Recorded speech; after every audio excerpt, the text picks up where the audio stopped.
You know what kind of man Abu Bakr was? He wasn't a big guy, but he had a big heart. Today we have many big guys. The big guys do it for the wrong reason. And we don't have enough people who have big enough heart for the truth. And that's the problem. We have enough sellouts. We have enough people, you know, who will go and beat up some other innocent person or somebody who's weaker than them. But will they ever do anything strong for the sake of Allah?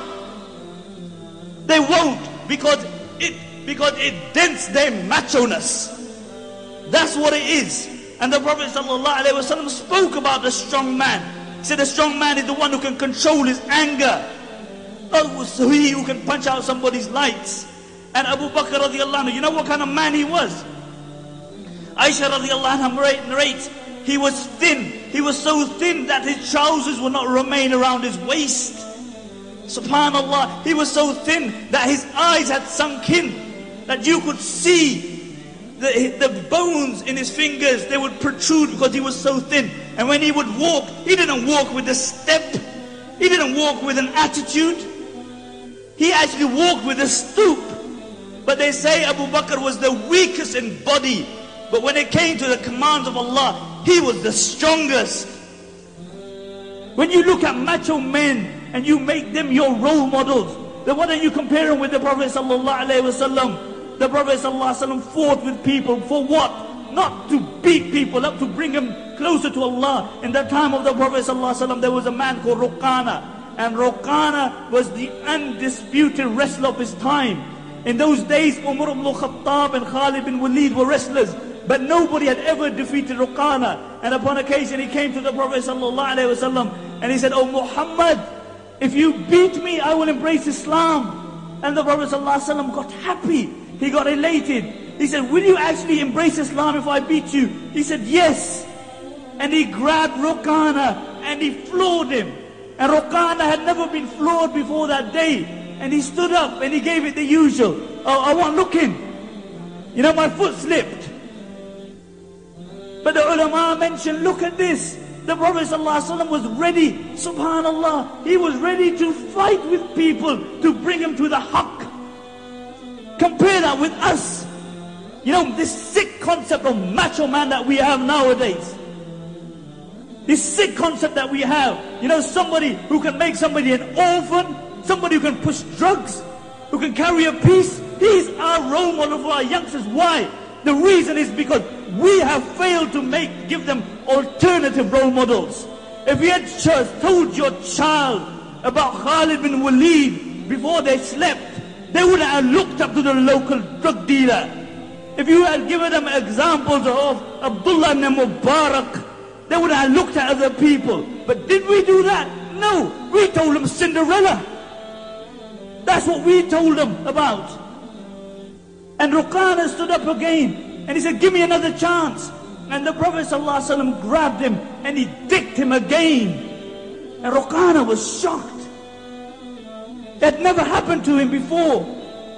And the Prophet ﷺ said, "Oh Ruqana, if you hang around with me, I will show you greater things than me battering you."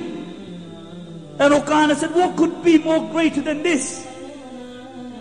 And the Prophet ﷺ indicated toward the tree, and the tree ripped through the earth, and they stood in front of the Prophet ﷺ, and they bore witness that there is no God but Allah, and you are His messenger. And the Prophet ﷺ turned to Ruqana, and he said, "Oh Ruqana, I told you, hang around with me, and I will show you things which are greater than me battering you."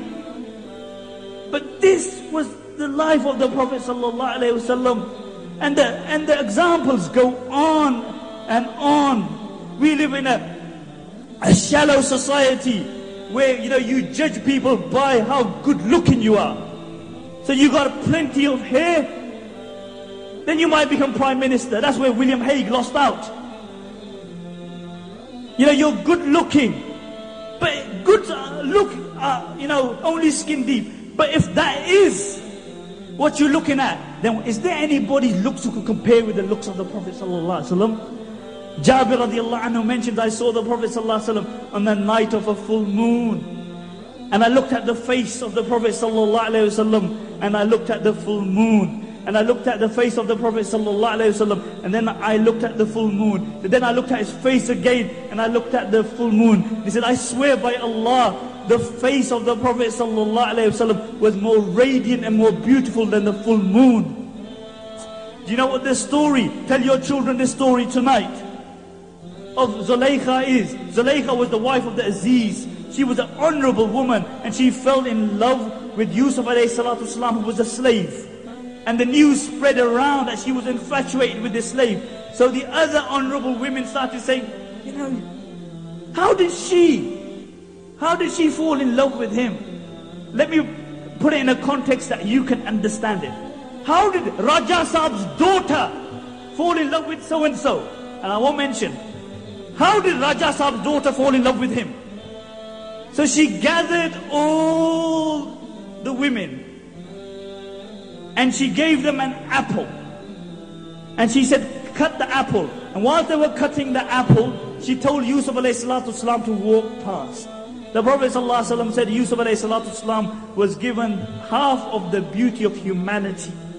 And when he walked past, they saw his beauty. They were so immersed in his beauty. Whilst they were cutting the apple, they cut through their fingers and they did not even feel the pain. Aisha radiallahu anha mentions, if the women of Zulaykha had seen my Muhammad sallallahu alayhi wasallam, they would have cut their hearts and felt no pain.